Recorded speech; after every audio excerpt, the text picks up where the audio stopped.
आज हम लोग देखेंगे क्लास 7 में एक नियम में प्रश्नावली 7.1 का क्वेश्चन नंबर 9 से क्वेश्चन नंबर 8 तक हम लोग कर चुके थे। क्वेश्चन नंबर 9 देखेंगे। क्वेश्चन नंबर 9 क्या बोलता है? 15 आदमी मिलकर किसी कार्य को 40 दिनों में पूरा करते हैं। 24 आदमी मिलकर उसी काम को कितने दिनों में पूरा करेंगे? ठीक है, तो 24 आदमी, तो 15 आदमी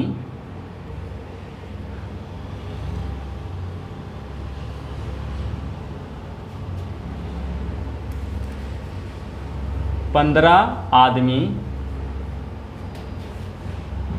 मिलकर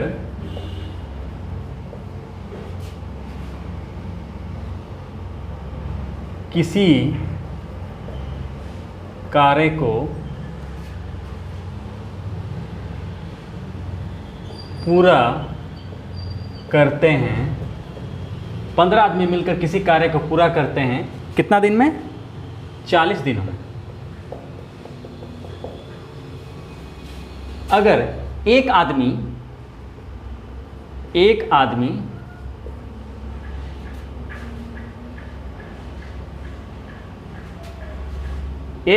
का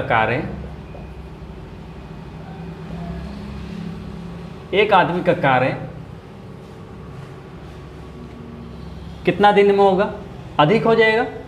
15 दिन में तो समय कम लगेगा। एक आदमी अगर उसी कार्य करेगा तो टाइम अधिक लगेगा। तो इसलिए हम लोग भागा नहीं करते इसमें क्या करेंगे? गुना करेंगे। 40 गुना 15, इतना दिन लगेगा। अब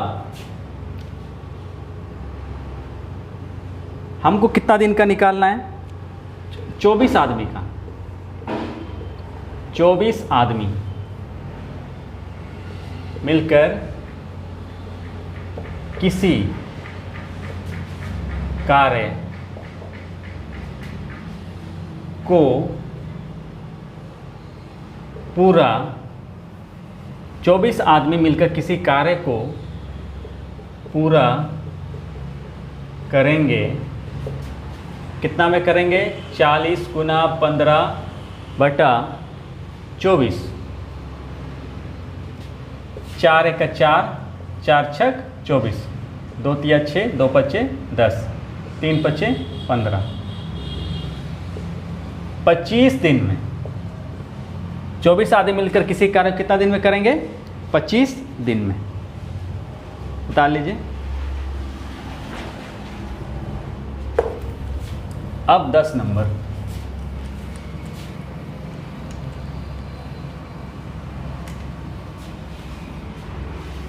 क्या है? 45 आदमी एक तालाब को खोदने में 21 दिन लगाते हैं। उसी तरह के तालाब का 35 दिनों में खोदने के लिए कितने आदमियों की आवश्यकता होगी? 21 दिन में एक आदमी 21 दिन में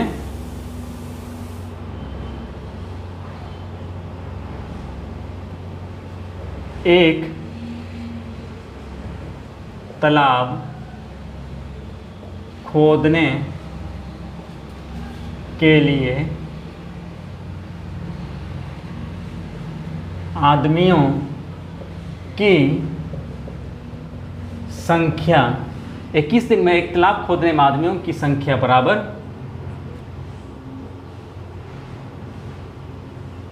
21 दिन में एक तालाब खोदने के लिए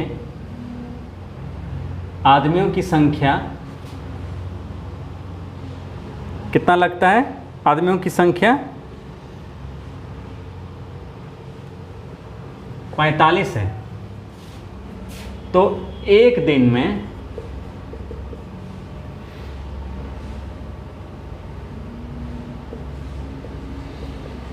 तालाब खोदने के लिए आदमियों की संख्या अधिक लगेगा। 45 गुना 21 ठीक है। एक दिन में तो अगर तालाब खोदेगा एक दिन में तो अधिक आदमी की ज़रूरत होगा, ठीक है। अब कितना का निकालना है? 35 दिनों में। 35 दिनों में तालाब खोदने के लिए आदमियों की संख्या बराबर 45 गुना 21 बटा 35। 5 सत्ते 35, 5 9 45, 7 तिया 21, 9 18 9 तिया 27, 27 आदमी, ठीक है। 27 आदमी, आदमियों की संख्या कितना हो जाएगा? 35 दिन में तालाब खोदने के लिए आदमियों की कितनी आवश्यकता होगी? 27 आदमियों की आवश्यकता होगी।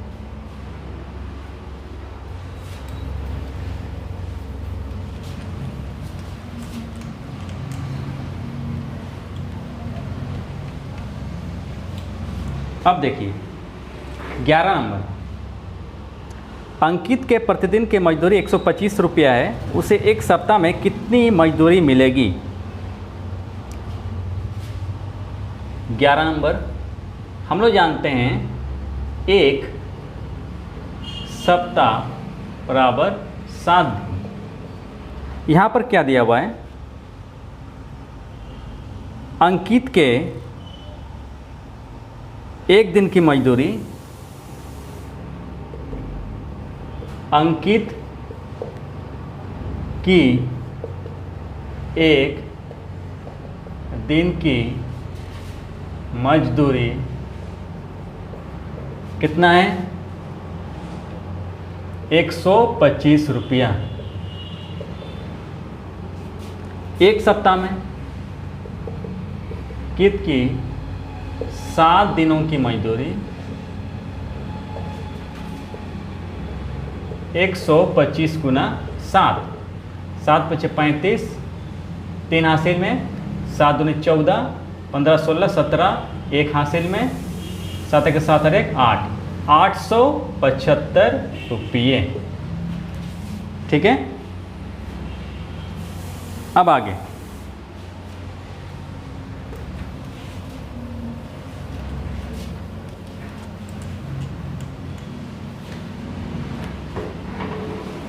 बारह नंबर, एक बोरा चावल का वजन 40 किलोग्राम है। यदि सोमू एक बोरा ढोने के लिए 4 रुपया मिलता है, 1600 किलोग्राम चावल ढोने पर उसे कितना रुपये मिलेगा? 12। एक बोरा चावल का वजन 40 किलोग्राम है, तो एक बोरा, तो 40 किलोग्राम ढोने के लिए 40 किलोग्राम बोरा ढोने के लिए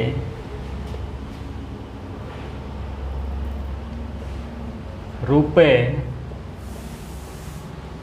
मिलता है। कितना रुपए मिलता है? 4 रुपये।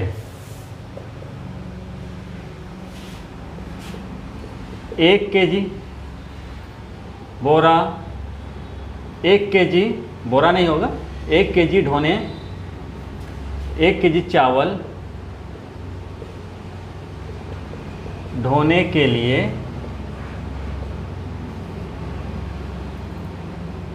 रुपए कितना मिलेगा?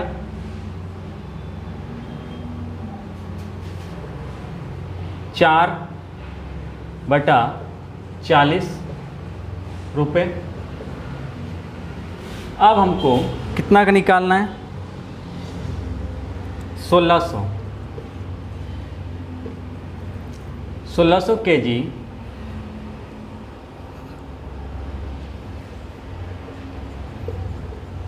चावल बोरा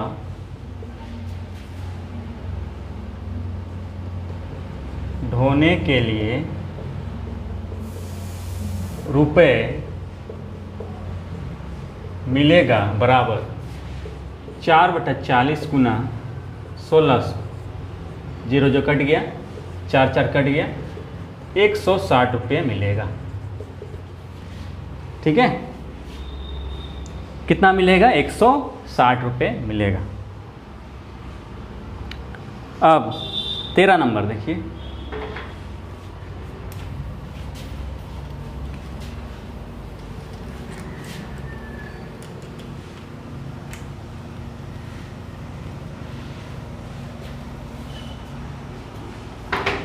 कशिश 3 घंटे में 4 किलोमीटर पैदल चलती है, 10 किलोमीटर चलने में उसे कितना समय लगेगा?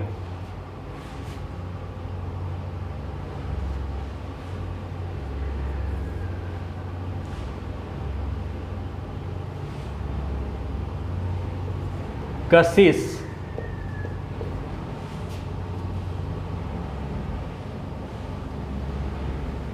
द्वारा 4 किलोमीटर पैदल चलने में लगा समय बराबर 3 घंटे। इसलिए कशिश द्वारा 1 किलोमीटर पैदल चलने में लगा समय बराबर 3/4 घंटे। कम समय लगेगा, इसलिए कितना का निकालना है? 10 किलोमीटर। कशिश द्वारा 10 किलोमीटर पैदल चलने में लगा समय 3/4 गुना 10, 2 दूना 4, 2 पच्चे 10,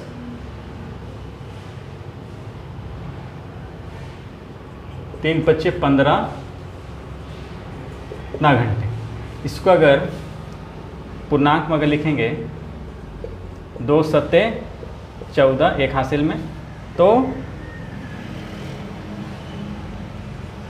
7.5 घंटे का समय लगता है। ठीक है,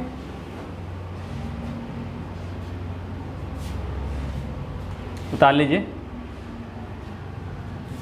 अब 14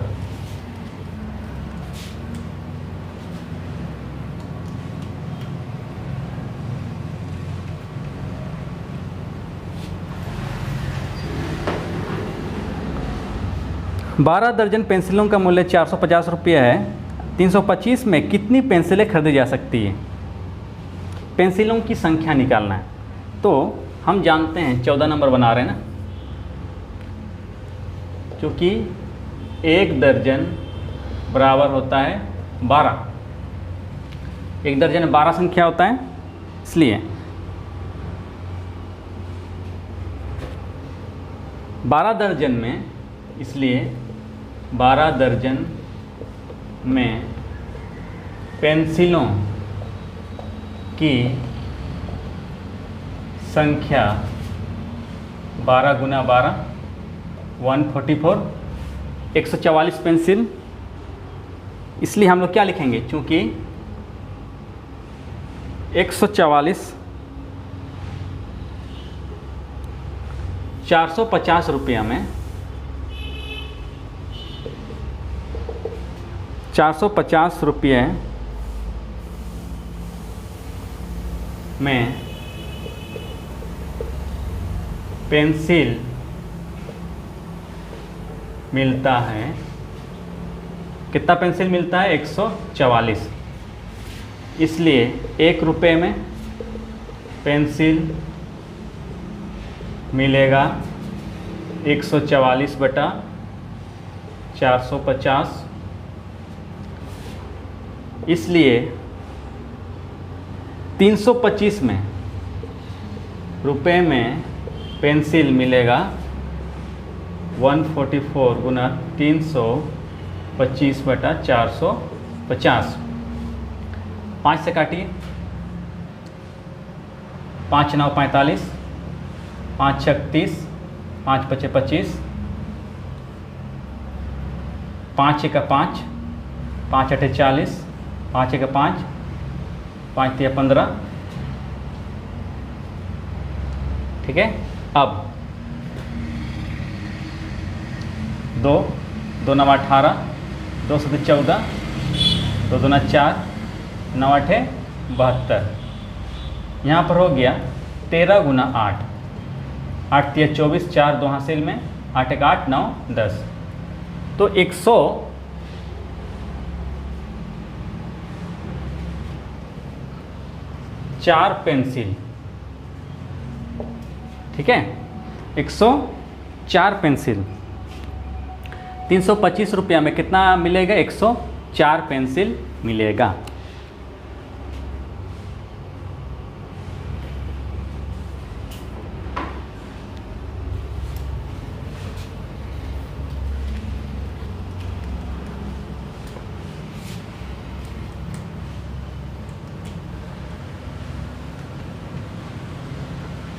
अब 15 नंबर थोड़ा ध्यान दीजिए। पानी की टंकी का 5/6 भाग भरने में 30 मिनट समय लगता है, तो पूरी टंकी को भरने में कितना समय लगेगा? तो देखिए हम लोग पूर्णांक आप लोग जानते हैं। तो पूर्णांक इस प्रकार होता है, जैसे यहाँ 0 है और यहाँ से 1 है और इधर 2 है, ठीक है, और इधर क्या है? 3 है। तो यहाँ से इसको अगर 6 भाग में विभाजित करेंगे तो क्या होगा? 1/6, 2/6, 3/6, 4/6, 5/6, 6/6। मतलब क्या हो गया? 1 2 3 4 5 6 भाग में विभाजित किए। भिन्न जानते हैं। उसी प्रकार तो यहाँ तक पानी की टंकी, ये जो पानी की टंकी है, ये 0 यहाँ है, लेवल 0 यहाँ है, और 5/6 भाग, 5/6 भाग यहाँ हो गया, ये हो गया 5/6 भाग। 5/6 भाग भरने में 30 मिनट समय लगता है, 30 मिनट, ठीक है। पूरा भरने में यानी कि और 1/6 भरने में, पूरा भरने में कितना समय लगेगा हम लोग को निकालना है, ठीक है। आप लोग समझ गए होंगे। देखिए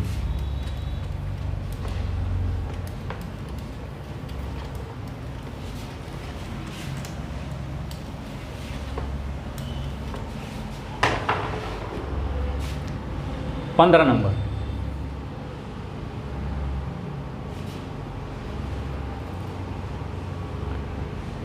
पानी की टंकी का 5/6 भाग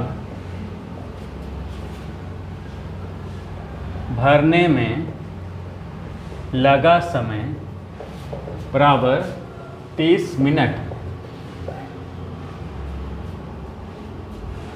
अब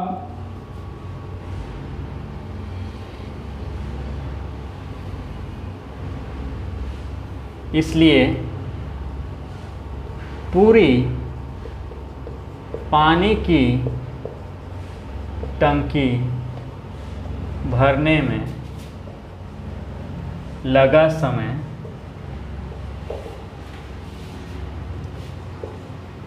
30/5/6,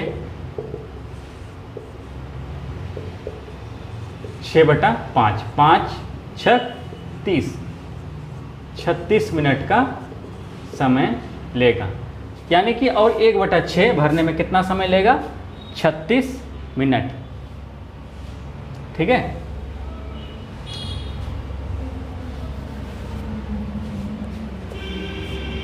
आगे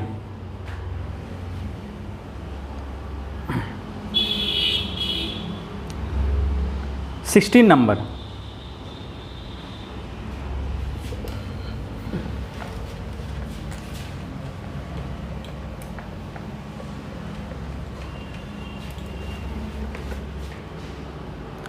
एक विद्यालय में 120 बच्चों के लिए 20 दिन का अनाज था। 8 दिन के बाद उसमें 40 बच्चे आ गए।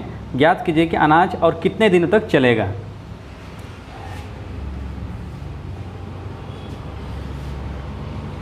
कुल बच्चे हम लोग निकालेंगे पहले। कुल बच्चे कितना? 120 प्लस और 40 आ गए, 160 बच्चे हो गए, ठीक है। अब चूंकि 120 बच्चों में अनाज चलता है बराबर कितना दिन चलता है? 20 दिन। इसलिए एक बच्चे में अनाज तो अधिक दिन चलेगा, अगर एक बच्चा रहेगा तो अधिक दिन खाएगा, इसलिए हम लोग क्या करेंगे, गुना करेंगे। अब कितना निकालना, 160 बच्चे का, जो में अनाज चलेगा 20 गुना 120 बटा 160 हो गया। 4 तिया 12, 4 चौके 16, 4 पचे 20, 15 दिन चलेगा अनाज। 160 बच्चे में कितना दिन चलेगा, 15 दिन। आगे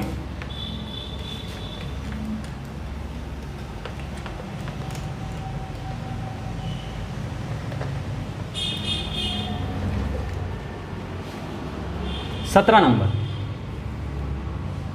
32 अंडों का मूल्य 60 रुपया है, 2 दर्जन अंडों का मूल्य कितना होगा। 32 अंडों का मूल्य 160 रुपये, 2 दर्जन अंडों का मूल्य, 2 दर्जन में कितना हो गया, 12 12 24। एक अंडे का भी निकालते हैं, एक अंडे, क्योंकि एक एक नियम बना रहे हैं, एक अंडे का मूल्य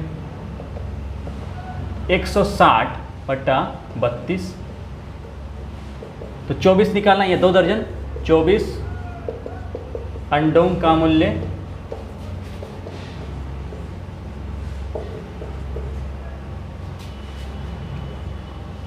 4 छक 24, 4 अठे 32, ठीक है। 8 दूना 16, 6 दूना 12, 120 रुपये, 120 रुपये हो गया, ठीक है।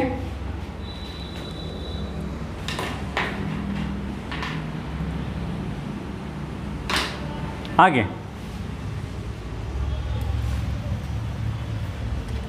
लास्ट है 18 नंबर,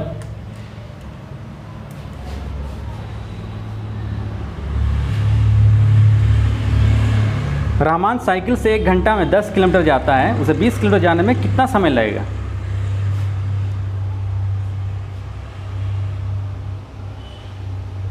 रहमान द्वारा साइकिल से